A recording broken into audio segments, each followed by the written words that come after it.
What's going on right now? Why are we trending on this high end of this range, 4,100? I mean, I guess the earnings were better than expected, but you think it's based on the earnings? Do you think it's something else? Is it that we were oversold? Is it technically based? So what are your thoughts on what's going on right now? And what's going to cause it to change, you think, to go back to the other end of the spectrum? I think we've just been sort of in this environment where you're going to have, a soft landing, inflation's just going to melt away, Yeah, and fantasy that's going to land. allow the Fed to just start aggressively cutting rates and getting them back down to a lower number. And I think that as long as that optimism is present, you can see the equity market stay in this 41 to 4,200 range. I mean, we could find out as soon as tomorrow whether or not that's going to continue to persist, because the inflation swap market right now has inflation going from like 5% in April to like 3% in In June. June, right? I saw that. And Yeah. I mean, whoa. the year over year comps may allow that to happen, right? The base effects may allow that to happen, but you get one bad report tomorrow, you get a number that comes in hotter than expected, and you get let's say a 5.6 or 5.7% core, and it's going up instead of coming down, and you get a 5.3 headline CPI or something, and all of a sudden all that may go out the window, right? Mm-hmm. And so that obviously could change things rather dramatically. But I think, and then of course you continue to get data that's supportive of the idea that the Fed may have to raise rates more.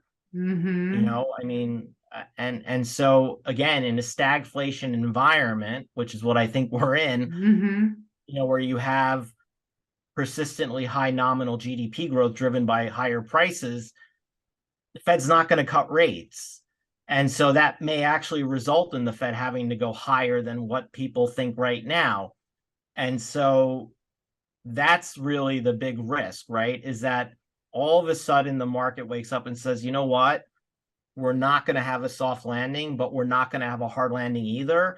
And that means we're not going to get any sort of rate cuts. And really the risk is still to the upside in rates. That's really the big question. And I think that right now is not being factored in. I think if we go back to having that idea factored in, that the Fed may not be done, and that, inflation Mm-hmm. is going to be up here a little bit longer than we all think, then the market will go back to the lower end of the trading range. Excellent. Well said. And That and that and to was be that was great.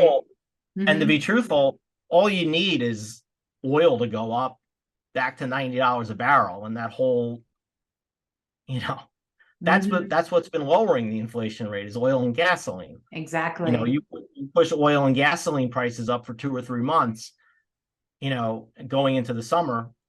I mean, you could have inflation back at 6 or 7% in a heartbeat. Exactly. And there are a lot of people talking about a potential reacceleration with that same exact argument. Right. So very well said. That's it. That's it in a nutshell. I Yeah. love it. That was really great. I think that it can change rather dramatically. And it's like when people least expect it, and that's how it works. And if you're expecting something to happen, then you're preparing. But if you expect that the Fed is going to pause or maybe even cut, like the market seems to believe, and then we get a hot report, and then all of a sudden we say, oh, the Fed's going to keep raising, that will be a real shock to the system. And that's where we could see, sub 4,000 and go back to the other side of the range. I mean, honestly, if you had gotten that job report, if that job report had came next month instead of this month, and it was 1 week before the Fed meeting as opposed to 6 weeks before the next Fed meeting, market wouldn't have even blinked. You'd be probably, 5% lower by now. Exactly. Wow.